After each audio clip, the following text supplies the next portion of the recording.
Okay, so I have here a Careen Mark II BH barrel 17-pound recoil spring buffering guide rod SFS BH springs, and we've done a little bit of adjustment to the extractor on this because of what we found. We'll explain that here in a little bit. Testing with all magazines to gauge correctly. We're going to see what happens when we go for 100 rounds here. We're about 10 yards from the target.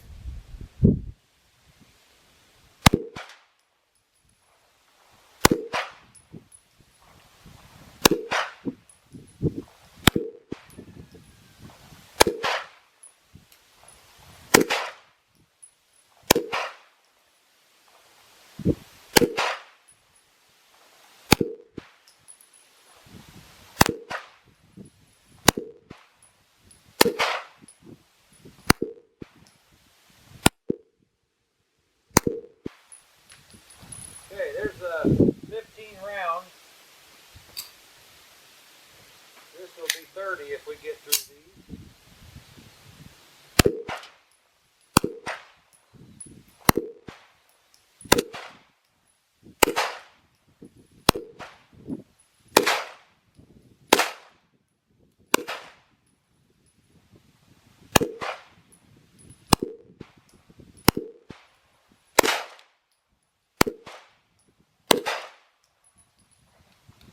There's 30.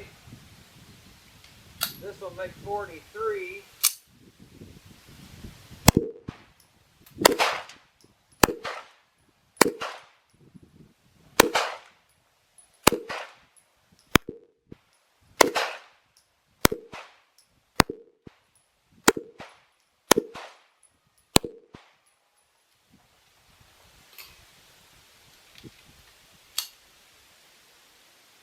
More, 56.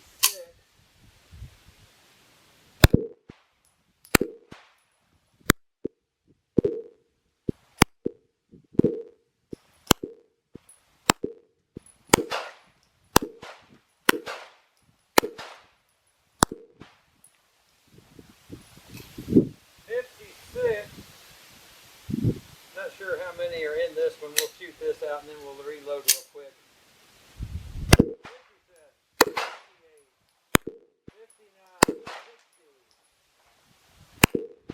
61 rounds. We're gonna load up the owners of this handgun magazines. This should equal 100. I think we were at about 60 there before we stopped.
There's 100.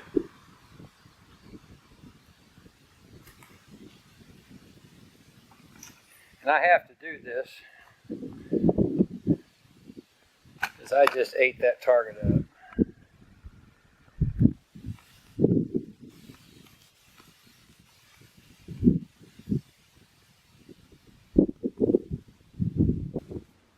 Hey guys, Mark Allen, BHSpringSolutions LLC, BHSpringSolutions.com, back again for another session of High Power University, and we're continuing on with our BH veteran friends Careen Mark II that required some additional tuning and a little bit of attention to magazines In our last session, we were talking about magazines, and I have to tell you, this is this is information that is as fresh as, I don't know how you say this, maybe the last 5, 6, 7 years.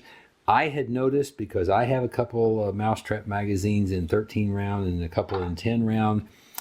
I had noticed when we started making our magazine presentation angle gauge tool that these did not gauge reliably.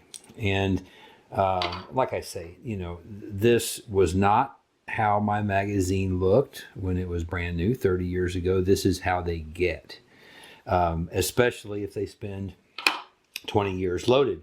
However, here's the thing that we're wanting to really point out. This is probably worth a service alert, actually, for Browning high power magazines, because these magazines are really poster children. These are new magazines, quote, new. However, they're not new. They've been sitting in a package for 20 years, 30 years, 40 years maybe. I've no way to know. During that 40 years, there is a compressed spring inside. I'm just going to take this apart. During that 20 years or 30 years or 40 years, there is a spring inside here. There's that much extra spring inside here. And then when it's compressed down like this, the entire time that it's compressed like this, it's exerting energy in two directions. Towards the base plate, which is benign, but it's also exerting pressure on the follower, and it's pushing that follower up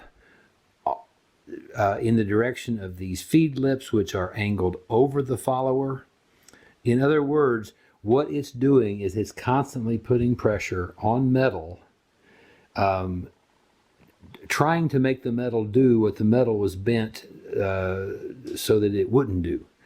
And these two are very oppositional to each other. They're both wanting different things, and a spring is what's inducing that. For this reason, and we have mentioned this before, you have to understand high power magazines are not lifetime parts, and some of them have more life than others. That's the reason why there's an angle gauge presentation tool. But you see the position that I have this magazine in. Any magazines that you don't have, if you would like for them to last almost indefinitely, any magazines you have that are not loaded and ready for service. In other words, this is a high power that you have in some sort of role, like it's your carry handgun, or it's a home defense handgun. Obviously, you have ammunition loaded for those that are in service. However, if you have a pile of high power magazines, grab some large Ziploc bags and just drop the base plates off. You don't even have to even take anything else apart. I've taken the pressure here off of the feed lips, and I've also decompressed the spring, so now it's not exerting energy and wearing itself out. The base plate can go wherever you put it in the bag. And when you want to use this magazine someday, it's just as simple as pressing down the follower. As soon as I orient that little plate correctly. It's as simple as pressing down the follower and reinstalling the base plate, just like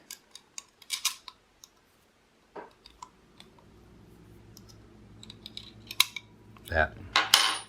And we're back together. So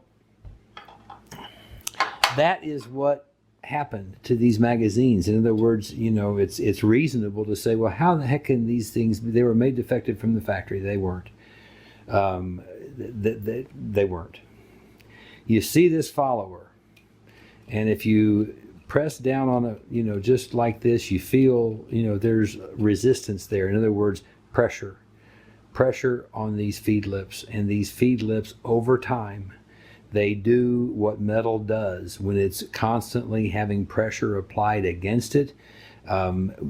What this is saying is this is not the most robust design of a double stack magazine that ever came off an assembly line somewhere. There's no question. John Browning could design things the first time around that people would still be trying to jump over the bar 120 years later. Dieudonné Save was not that guy, and he was not that designer. And the high power magazines are competent. They can do their job. They can do their job very, very well when they're in great shape, when they gauge properly. Just to show you the inconsistency, you have to see this. This probably nothing demonstrates what I've been saying better than this. These are those 4 magazines. They're the same kind of generation magazines I've been talking about. I want you to look. They all have the same follower. They're all the same magazine body. The difference is 3 of them do have the mousetrap cut out and the modification for that. But I want you to look at the height of the followers of all 4 of these. And that's just all over the place. In terms of integrity of the feed lips and their control of the feed lips control the positioning of the follower, control the positioning of the cartridges being presented to the barrel. And as you can see here, this is a picture of just magazines that are just all over the place. They were not made all over the place. Nothing I've ever seen that ever came from FN or Browning or made on their behalf ever was all over the place like that at time of production. It's just not the case. The design of the magazine and the way that everything is angled and constructed, and the way that the magazine follower tops out at the top of the magazine, if you will, it just applies constant pressure when that magazine spring is in there. And what I'm saying is, yes, it's a pain in the, to, undo your magazines and put them in a Ziploc bag or whatever, but no kidding. I mean, you can, today's Metgar magazines that, as we're making this video, we're waiting on because we're out of stock on so much of it because of the demand for magazines in 2020. But the magazines that we're, moving and shipping from BHSpringSolutions.com, these are magazines that have been made within the last 12 months. I mean, if you get a hold of these and you just, drop the base plate off, decompress the spring, and get that follower pressure off of the magazine feed lips, and, these things will outlast you. And, load them when you want to use them. When you're not using them, unload them, and drop the base plate off, decompress the spring. Okay. There was actually another interesting thing that we found out about on this careen, and I'm going to have to go into this in a little bit of detail because you would not ever see this coming. Here's what we had going on. So we found the magazines that were defective. We isolated those. We started working with only and test firing with magazines that did gauge properly. That helped a bunch. And we... after a couple of magazines, we thought we had perfect function. Then we started having some fails to extract. And we had installed a new extractor, an FN Browning extractor, a new extractor spring. This was all part of the initial servicing. It got a new firing pin retaining plate for the one that was fractured. But I still encountered a couple fails to extract. And, the question starts coming, well, where's this, coming from? Because we eliminated the magazines as being a possible causative because we were only test firing with magazines that gauge and properly. So we went looking, took out the extractor. It's a brand new extractor. The extractor claw is sharp. It seems to be in good condition. We put a cartridge behind the extractor and we did the shake test like this, and there's no issue, there's no wobble. That's the floating sear lever you hear, but no wobble of the cartridge. But yet we were still leaving rounds in the chamber. And one of the things I had picked up on was that to me, and there's no known tool or way to gauge this, but to me, this, when you press down on this part of the extractor, this needs to be very, very firm. Now, if it is too firm, you'll know it because you won't chamber rounds correctly. But that was not the kind of a firmness that I'm accustomed to in other high power slides. So that was noted,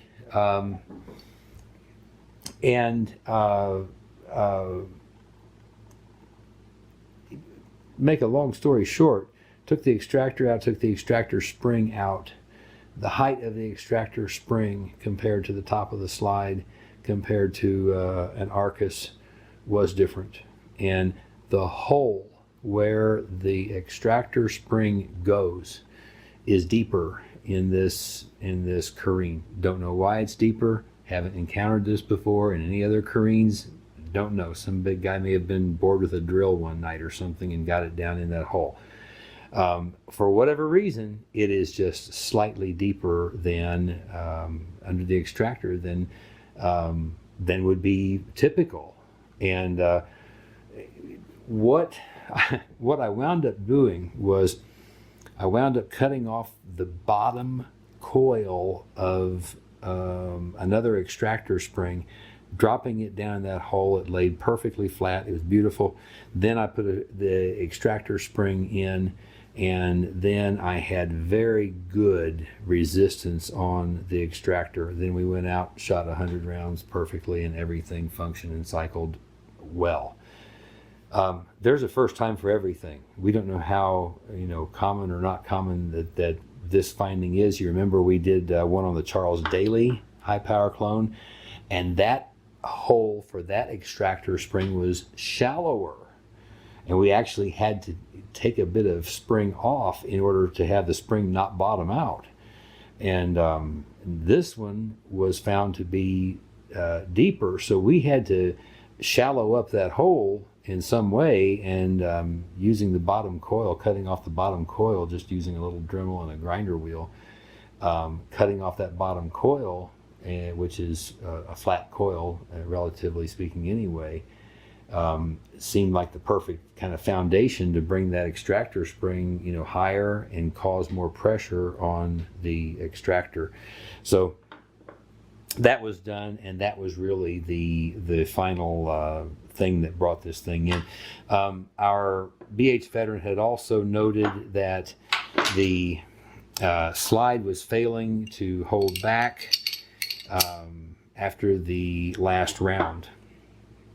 There's another thing I want to share with you about this as well. We had never encountered this before either, but on our buffering guide rod end right here, that's a cap that goes on, and you have your buffering spring inside, and that cap kind of has almost a lip on the edge of it.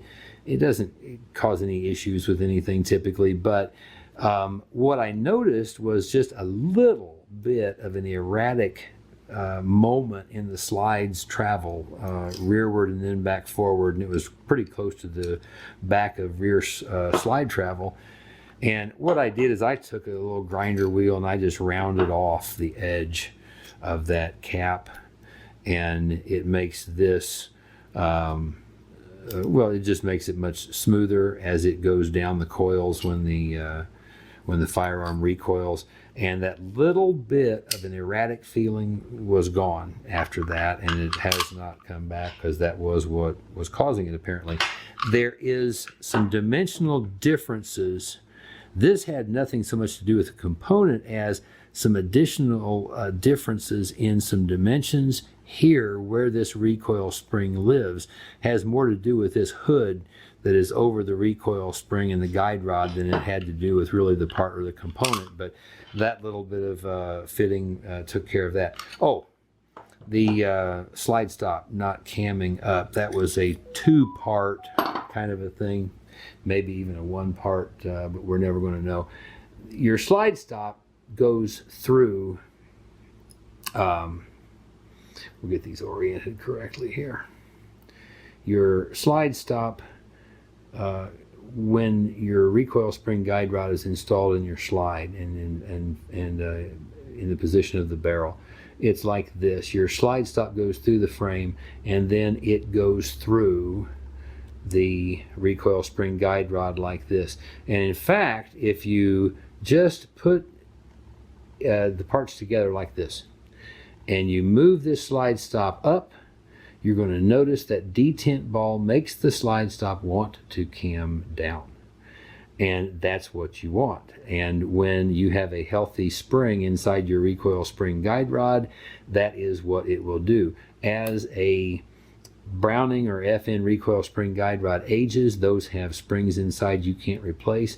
The pressure on the detent ball then becomes degraded, and you don't have as much downward pressure on the slide stop. This is when slide stops will rattle up in the middle of a magazine before it's empty and lock your slide back. This one was a little different. When your magazine follower, and we're going to back up here, when your magazine in your pistol is finished, it is pressing upwards on the slide stop. And this is another place where Diodone Save made competing springs. So you get the spring in the magazine that's going to press up on the slide stop. But while it's pressing up on the slide stop, it's pressing up against another spring in the guide rod that wants your slide stop to stay in the down position. So this is a war of springs. The follower spring in the magazine pushing up right here against a spring in the guide rod that wants the slide stop to stay down. And Diodone Save loved doing stuff like this, I think, but for better or worse, that is what it is. In the instance of this careen, mainly the issue was these magazines with the degraded springs. This follower was not giving enough pressure to the slide stop to cam it up. However, what you can do, and what we did, and I'm going to show you a close-up right here, this little divot is where that detent ball lives, and it lives right here, and it encourages this slide stop to stay in the down position. When the magazine follower presses up on the slide stop here, then it's asking this slide stop to move and move the position of the detent ball against the position of the detent ball, which again wants this to stay down. We're asking this now to come up. And when it does, it's asking that little detent ball to ride up the edge of that little, I call it a divot, in the slide stop. The key to this is slowly file a little bit of that edge. You see it's like a half circle, and there's this flat edge. Just file that edge. It's kind of a flat, straight edge. File it, round it there, put it back in the firearm with an empty magazine, and see if it locks back. We did that very, very quickly with magazines that gauge correctly. It was reliably locking back. And to show you what that looks like when they reliably lock back, here's what I am talking about is this. You see the slide stop is fully engaged up in the slot. It's not just partially, it's all the way up. You don't have to be up quite like that. You can be more in a position like that. It'll still lock the slide back. We want a positive lockup all the way in the slot. That's what we do now, get every time. So that's an easy little fitting kind of a thing. That's what we did so far. Now, our BH veteran, I know, is disappointed because I do think he really liked this idea. I did too, actually, of the mousetrap springs. These are not made anymore. They can't be made anymore because Metgar has a contract with FN Browning that they won't make this design for anybody except FN Browning.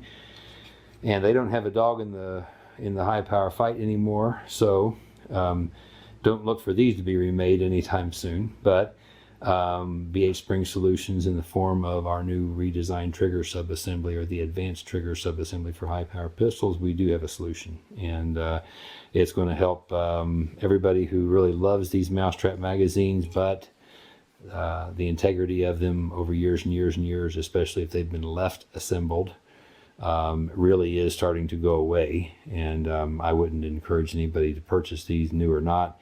If they've not been stored disassembled, they're probably not going to be serviceable, and they've just expired. They're past their useful life. Next time we're going to be back. This particular trigger is breaking at about 5 1/4 pounds ish, which is good. It's the stock trigger, the original trigger, and it's a nice trigger action. The reset is audible, but it's not a convincing kind of a reset. You know, it's an okay trigger, but we're gonna get back the function of those. We're going to get back the function of those mousetrap magazines. The mousetrap idea, if you've not seen that idea of that was to get this past the old magazine disconnect, and it would decisively get those magazines out of the pistol. However, one more thing worth noting and worth talking about is this: you remember I was showing you in that recoil spring guide rod, the buffering guide rod there. The slide stop, and how that makes the slide stop want to